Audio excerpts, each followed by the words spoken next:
بعيدا عما تفعله الجزائر. ورغم أن العلاقات متوترة بين المغرب والجزائر ولا يوجد أي تشاورات، ها هي فرنسا.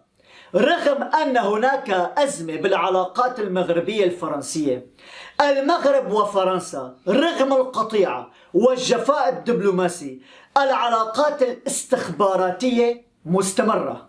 بالرغم من القطيعة الدبلوماسية والجفاء، قالت صحيفة لوموند الفرنسية على أن التعاون الاستخباراتي بين المغرب وفرنسا مستمر ولم ينقطع، حيث يتم تنفيذ عمليات مشتركة، وما يزال يتم تسليم المهربين من المغرب إلى فرنسا، كما حدث بفبراير مع كريم حراس المشتبه بأنه أحد كبار المهربين من منطقة مارسيليا والمتورط بالعديد من جرائم القتل والاختطاف. وأكدت الصحيفة نقلا عن مصادر من الرباط وباريس أن التبادلات حول المواضيع القضائية مرضية، بيد أن التعاون التقني الذي يندرج تحت التمثيل، التبادلات أثناء الندوات، تنظيم المؤتمرات وما إلى ذلك، معقد من حيث التنفيذ لأنه مرتبط تماما بالوضع الجيوسياسي. ويرى خبراء أن فرنسا تراهن على المغرب بالتعاون الأمني بعدما كان ينظر إليه وكأنه شرطي لأوروبا يحميها من المهاجرين. أصبح مصدر معلومات استخباراتية هامة، مما يجعل التعاون الأمني معه ضرورة وليس اختيار. المغرب سبق أن قدم لفرنسا معلومات أمنية جنبتها ضربات تنظيم القاعدة عام 2006، والتي كانت تستهدف مصالح حيوية بفرنسا وأمريكا. وبالعام 2009 قدم معلومات لفرنسا من ضرب مقر مخابراتها لباريس، إلى جانب المعلومات الأخيرة حول مكان وجود المتهم الرئيسي بأحداث باريس أبعود. هذا يعني أن فرنسا والمغرب مستمران من الناحية الاستخباراتية. ويتم الكشف عن هذه المعاملات بين المغرب وفرنسا بعد أن نشرت فرنسا بليلة الأمس خريطة المملكة المغربية كاملة بصحراء. وهنا يطرح سؤال: هل فرنسا تقترب أكثر من أي وقت مضى لتوجيه الضربة القاضية؟ الجواب: بمجلس الأمن سوف يظهر كل شيء. وبما أننا ذكرنا جلسة الأمن، قبل انعقاد جلسة مجلس الأمن دعونا نوجه 3 صفعات للبوليسارو وصنيعتها الجزائر. أولا، رقصة الديك المذبوح. البوليسارو تستبق قرار مجلس الأمن الدولي بطلب المفاوضات مع المغرب على بعد أيام من القرار المرتقب لمجلس الأمن الدولي. خرجت البوليسارو لتعبر أنها تريد عقد مفاوضات مع المغرب. هنا يطرح سؤال: لماذا المغرب يعقد مفاوضات، وعلى ماذا؟ المغرب بصحرائه والصحراء بمغربها. أعلن ما يسمى وزير الشؤون الخارجية بجمهورية تندوف الوهمية محمد سيداتي أن جبهة انفصالية منفتحة على المفاوضات مع المملكة المغربية بوساطة أممية، مسجلا بالوقت ذاته أن الجبهة ملتزمة بتعهداتها ومتشبثة بآمالها لتحقيق حل عادل ودائم لهذا النزاع على أساس الشرعية الدولية، مضيفا أن يد البوليسارو ممدودة للسلام وأصابع مقاتليها موضوعة على الزناد. بتعبير المسؤول الانفصالي بمقابلة مع إحدى وسائل الإعلام المحسوبة على محور الجزائر تندوف. هذا التصريح يطرح عدد كبير من التساؤلات والتكهنات حول الغايات الحقيقية المتوخاة من وراءه، فيما يرى متتبعون أن إعراب البوليسارو عن استعداده للحل التفاوضي ينطوي على فشل خيار خرق وقف إطلاق النار الذي تبنته، ويكرس فشل الدبلوماسي بتحقيق تقدم سياسي بهذا الملف، كما ينطوي على محاولة استباقية للتأثير بالقرار المقبل لمجلس الأمن، خاصة مع إدانة التقرير المسرب للأمين العام للأمم المتحدة ممارسات الجبهة وتأكيده على الدور الجزائري بهذا النزاع المفتعل. ماذا يعني أن تخرج الجبهة الانفصالية الآن لتدعو للمفاوضات مع المغرب؟ الجواب: تغطية على الفشل ومحاولة للتأثير وكسب المزيد من الوقت. أن إعلان ما يسمى وزير خارجية الوهم سيداتي استعداد البوليسارو للجلوس على طاولة المفاوضات هو مؤشر على فشل الدعاية الحربية للجبهة الانفصالية، خاصة بعد تجاهل الأمين العام أنطونيو غونتاريست بمسودة تقريره بياناتها العسكرية، وأشار إلى أن هذا الإعلان الذي أتى من الجبهة الانفصالية قبل قرار مجلس الأمن هو محاولة لسني المجلس عن اتخاذ أي إجراءات عقابية أو إدانة تتنصل البوليسارو منها من اتفاق وقف إطلاق النار. إن ما أعلنت عنه البوليسارو الآن يأتي كذلك للتغطية على تنصل الطرف الجزائري من مسؤوليته كطرف رئيسي بهذا النزاع، ورفضه المستمر لآلية الموائد المستديرة التي دعتها إليها القرارات الأممية. وهذا يعني بالوقت ذاته أن تصريح سيداتي يحمل الكثير من الانتقادات، إذ أعلن استعداد الجبهة الانفصالية للمفاوضات، وأصر بالوقت ذاته على الترويج للدعاية الحربية التي كذبها أنطونيو غونتاريست بنفسه. البوليسارو تحاول بهكذا مناورات سياسية سني مجلس الأمن الدولي عن إدانة العراقيل التي تضعها على عمل عناصر البعثة الأممية بالصحراء، إذ تؤكد النسخة المسربة من تقرير أنطونيو غونتاريست رفض الجبهة الترخيص لدوريات البعثة لزيارة مواقعها العسكرية بتندوف، فضلا عن رفضها الترخيص لقوافل الإمداد اللوجستي لمواقع التواجد البعثات الأممية لمراقبة وقف إطلاق النار. وتصريحات قيادة البوليسارو بالفترة الأخيرة بخصوص استعداد الجبهة للعودة للمفاوضات دليل مادي على فشلها الذريع بإقناع ساكنة مخيمات تندوف بخصوص جديتها بخوض حرب عسكرية غير متكافئة من حيث القوة بظل التفوق العسكري والسياسي المغربي. تصريحات البوليسارو وخضوعها الآن هو شبه إجماع بالبيت الداخلي للبوليسارو وصنيعتها الجزائر على أن خيار إعلان الحرب قرار غير محسوب العواقب، خاصة وأن المنتظم الدولي لن يقبل بأي تصعيد بالمنطقة بظل التحولات السياسية والأمنية التي تشهدها منطقة الساحل والصحراء. وخرجت البوليسارو الآن لتدعي للمفاوضات تعتبر نهاية هذه الجبهة التي كانت تتغنى بالحرب الوهمية، الآن تتوسل المفاوضات. هذه الصدمة الأولى. الثانية، ما زالت الضربات تأتي لهذه الجبهة الانفصالية من داخل الأمم المتحدة. ملتمس دولي بنيويورك يعلن دعمه للحكم الذاتي. ملتمسون دوليون بنيويورك أعربوا عن دعمهم الكامل لمخطط الحكم الذاتي تحت السيادة المغربية، وأعربوا أنه الحل الوحيد من أجل طي النهائي للنزاع الإقليمي حول الصحراء، وأكدوا أن الجزائر تتحمل مسؤولية رئيسية بهذا النزاع المفتعل، وبالتالي على الجزائر الجلوس على المفاوضات وليس صنيعتها البوليسارو. إن كانت الجزائر هي التي تحتضنها وتقدم لها الأسلحة والدعم المالي واللوجستي، فلماذا تجلس البوليسارو على المفاوضات؟ هذا ما يؤكد من جديد الأكاذيب ويحاولون تغطية الشمس بالغربال. ولطالما قالها ناصر بوريطة بالسابق وعادها: من يجب أن يجلس على طاولة المفاوضات الجزائر، والبوليسارو شأن داخلي للجزائر لا يعنينا. وبما أننا ذكرنا بوريطة، صدمة ثالثة فما هي؟ استقبل ناصر بوريطة اليوم بالرباط المستشارة ووزيرة الدولة بجمهورية غينيا بيساو سوزي كارلا، حامل رسالة إلى صاحب الجلالة الملك محمد السادس من الرئيس عمرو سيسوكو أمبالو. وقالت بارسوبا بتصريح للصحافة بصفتي مبعوثة خاصة لرئيس جمهورية غينيا بيساو، فإنني أحمل رسالة إلى جلالة الملك محمد السادس. وأضافت أن جمهورية غينيا بيساو تقيم روابط أخوية مع المملكة المغربية وعلاقات دبلوماسية سجلت حتى قبل حصولنا على الاستقلال. وذكرت بأن الراحل الملك محمد الخامس كان من القادة الأوائل الذين قدموا دعما في كفاحنا من أجل الاستقلال، وهو كرم سنظل ممتنين له بكل صدق. ومن جهة أخرى أعربت عن امتنانها للشعب المغربي على دعمه المتواصل لغينيا بيساو.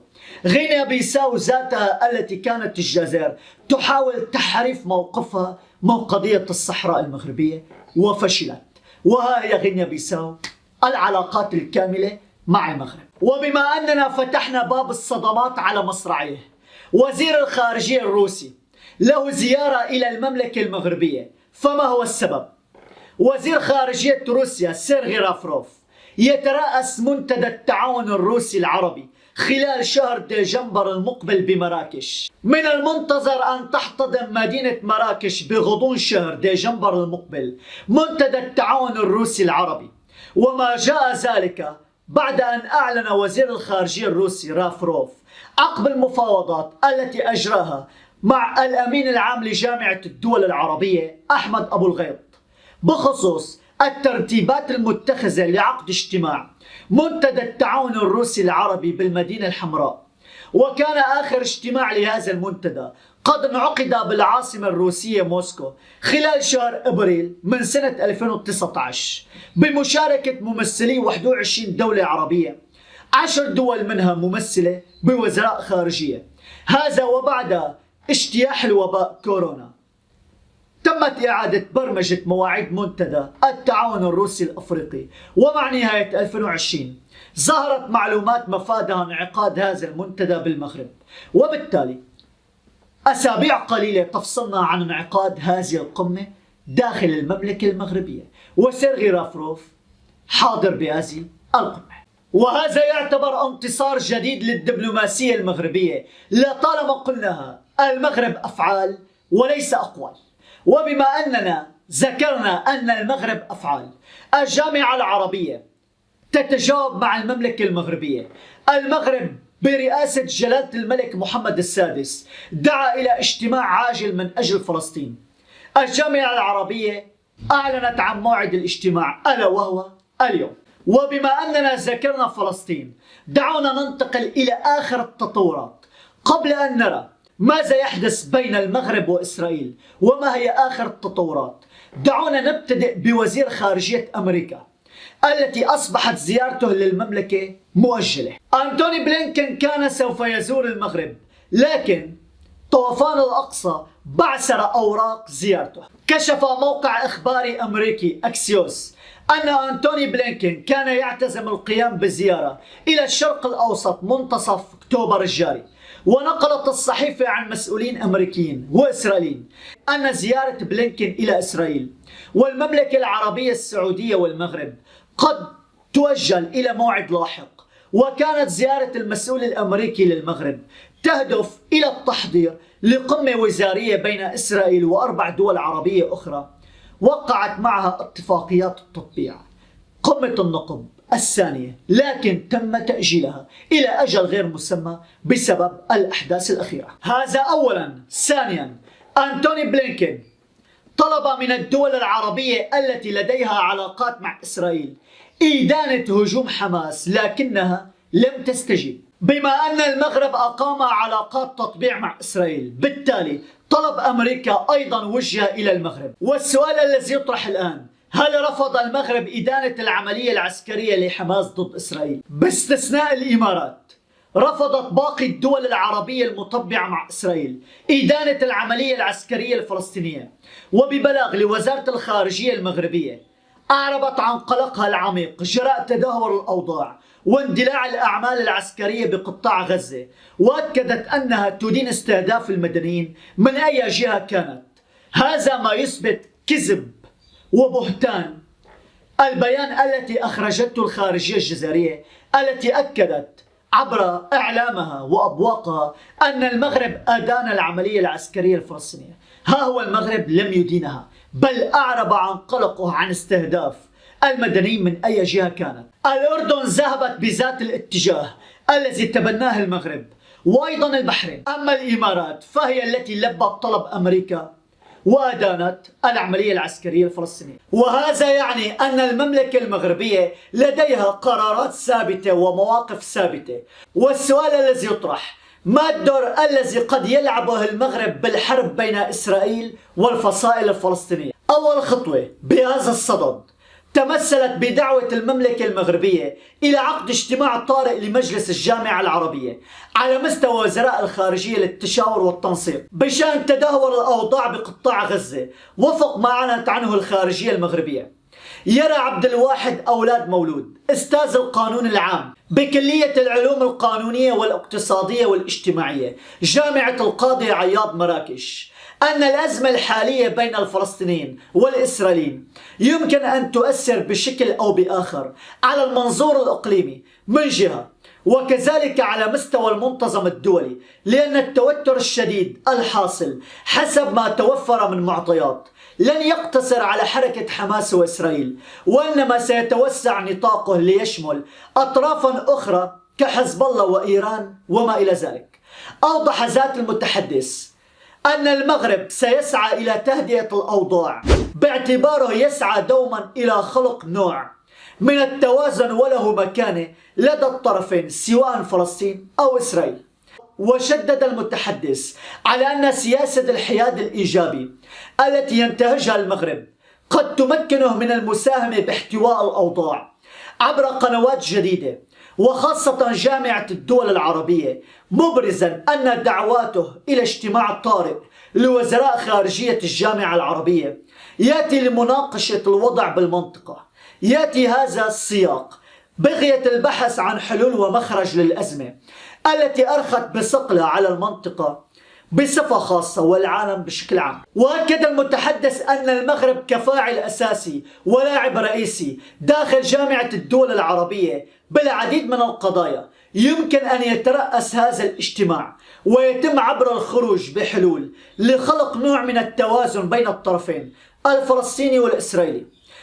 وأكد المتحدث أن المغرب يملك صبغة دبلوماسية باعتباره يرأس لجنة القدس مكنته من بناء علاقة وطيدة بينه وبين الأطراف الفلسطينية من جهة، ومن جهة ثانية فإن العلاقات المغربية الإسرائيلية تشهد اليوم انفراج ونوع من الترسيخ، وهذا قد يلعب دور مهم بالوساطة المغربية وفي تبني المغرب للمبادرة. وأكد المتحدث أن المغرب دعا منذ الوهلة الأولى إلى اجتماع لجامعة الدول العربية، ويعتقد أن ذلك يعد ملامح للقيام بتحرك دبلوماسي واسع لوقف الحرب الدائرة بين الطرفين. أكد أن المغرب سيسعى جاهدا إلى جمع الأطراف على الأقل والمطالبة بتهدئة الأوضاع، مبرزا أن الرباط يمكنها أن تلعب دور الوساطة بحلحلة الأزمة وبتوقيف الحرب بين الطرفين، مشيرا إلى أن المملكة المغربية تعتبر شريكا يحترمها الجميع ولها علاقات وطيدة وعلاقات دبلوماسية جيدة مع كل الأطراف سواء الفلسطينية أو الإسرائيلية، ويمكن للمغرب باعتباره فاعل أساسي أن يوسع من نطاق السعي الدبلوماسي لوقف الحرب بالمنطقة.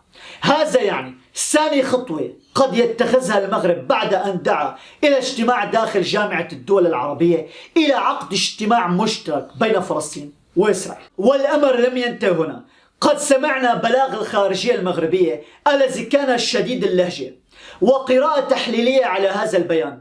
قال هشام معتضد الخبير بالعلاقات الدولية أن بلاغ المملكة المغربية جراء تدهور الأوضاع واندلاع الأعمال العسكرية بقطاع غزة يترجم موقف الدولة المغربي اتجاه هذا الصراع الإقليمي، ويعكس المسؤولية السياسية والخط الاستراتيجي الذي تتبناه السلطات المغربية بخصوص القضية الفلسطينية. وأضاف بتصريح له أن بلاغ الرباط الذي جاء شديد اللهجة بخصوص تفاقم الوضع بالمنطقة وحمل تحذيرات جدية اتجاه التطورات الأخيرة التي تشهدها الساحة الفلسطينية، مشيرا إلى أنه ركز على مبادئ وقيم السياسة الخارجية للمغرب، وتوجه الرباط المركزي بخصوص الملف الفلسطيني محذرا من تداعيات الانسداد السياسي على السلام بالمنطقة وفتح المجال أمام ارتفاع مخاطر تزايد الاحتقان والتوتر. المغرب دعا ببيانه إلى الوقف الفوري لجميع أعمال العنف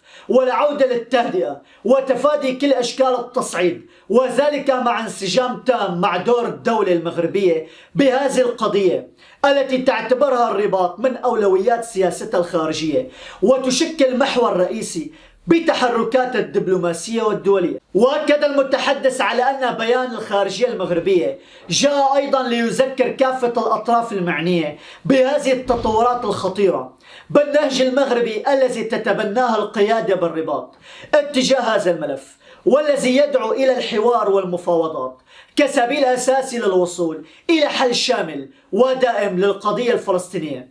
وأبرز المتحدث ذاته أن المغرب عبر أيضا ببلاغه وبشكل مسؤول ومؤسساتي تمسكه بالشرعية الدولية، وخاصة بمبدأ حل الدولتين المتوافق عليه دوليا، وذلك باحترام تام وكامل لحقوق الفلسطينيين، مضيفا بالقول ذلك تكون الرباط قد جددت دعمها الثابت لجهود تحقيق تطلعات حقوق الشعب الفلسطيني، وبمقدمتها إقامة دولته المستقلة وعاصمتها القدس الشرقية وفقا لقرارات الشرعية الدولية. هذه كانت قراءة تحليلية هامة جدا حول البيان الخارجية المغربية. لطالما قلناها، المغرب أفعال وليس أقوال. حفظ الله المملكة.